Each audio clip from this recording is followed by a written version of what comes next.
As Kim said, I'm 34 and I was diagnosed 17 years ago in 2006 as a senior in high school. Um, I've had 13 surgeries, which include 8 craniotomies, one in 2019, which caused me left side hemiplegia, or left side, this is left side. Anyways, 2 laser ablations, 2 radio surgeries, and then most recently I had to get a skull reconstruction because I had infected hardware, so that was fun. I've had the honor of participating in 2 clinical trials through the NIH, um, and one of which I started after I lost my left side, so I was wheelchair bound. I completed all standard of care treatments, including temozolomide, with and without lopatinib, radiation, CCNU, and now I'm being treated with Avastin and carboplatin. Um, like Kim said, I try not to define myself by my diagnosis. So while I was and am still adjusting to my new normal, I really try not to lose the things that make me feel like me. And I wanted to regain and maintain my independence of the things that I enjoyed prior to my physical disability. And I've worked really hard at that and continue to do so. Um, as many of you know, some days are better than others, but working towards my goal and finding strength within myself and others has helped me to stay motivated and cope with the struggles of the new normal.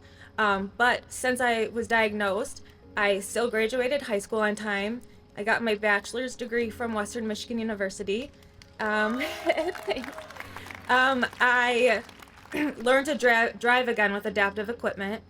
Um, I went to Disney World with my boyfriend, and then, as Kim said, I have 2 fur babies.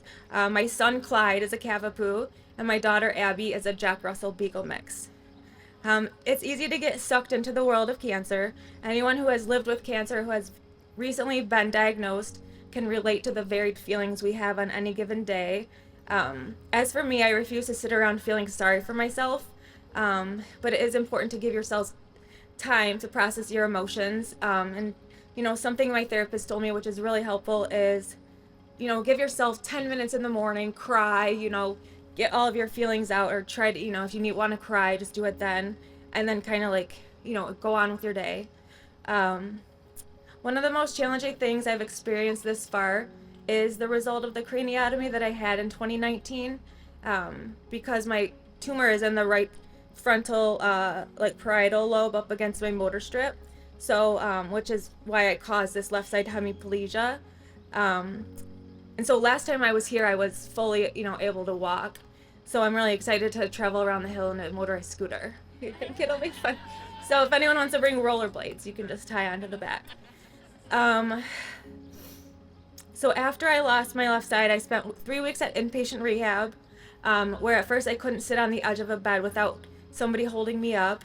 Um, and then for a while, and still, I'm not gonna lie, it makes me extremely self-conscious while out in public, because if you have a physical disability, you may, people aren't afraid to really stare at you. So, and you can feel them staring at you.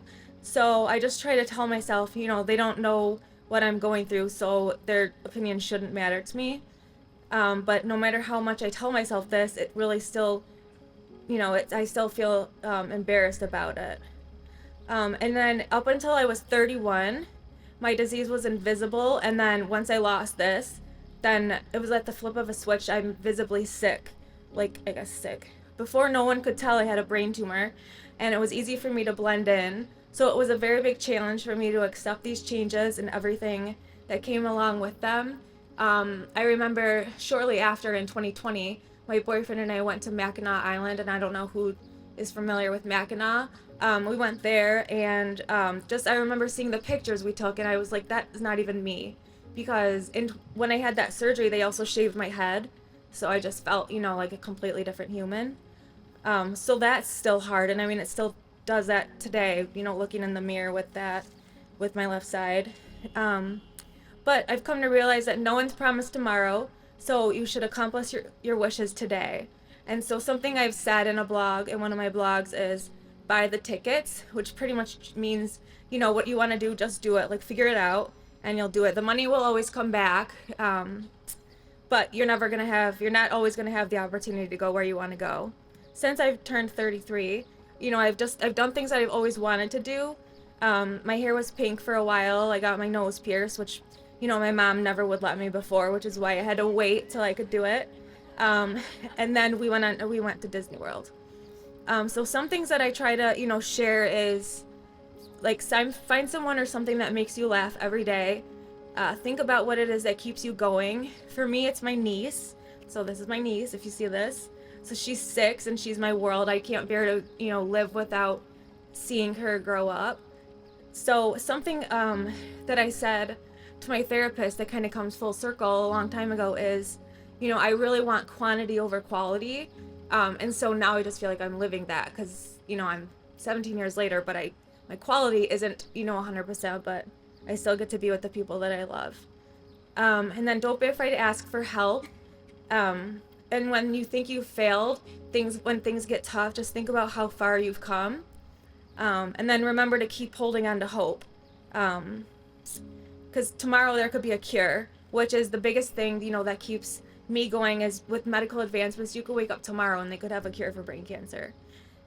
And then I wanted to also touch on, the importance of Head to the Hill is we have Senator Debbie Stabenow in Michigan. And when we were here in 2019, we were meeting with her. Luckily, we got to meet with her directly.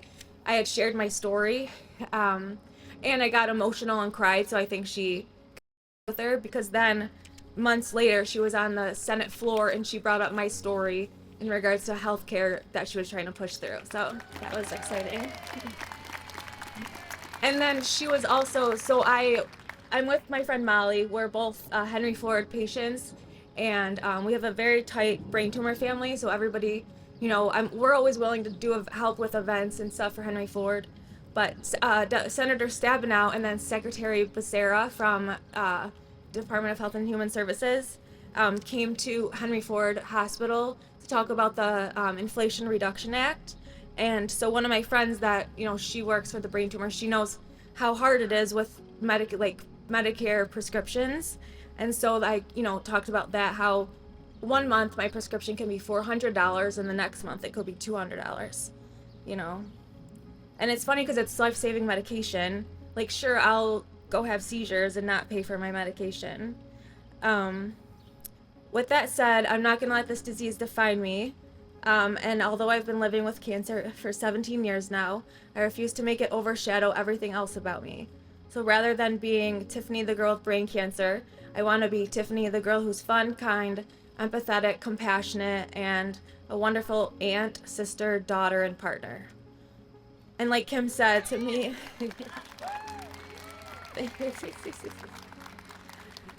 and like Kim stated, to me, surviving is all about holding on to hope and flipping your perspective on life, which I like to say, I don't like to say I don't want to die. I like to say I just want to keep living because I feel like you don't want to die has that negative connotation with it.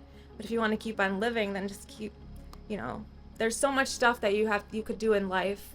I still want to go, my boyfriend and I are planning an Alaskan cruise. So there's all these things that, if you want to make them happen, just figure out a way because there's always a way.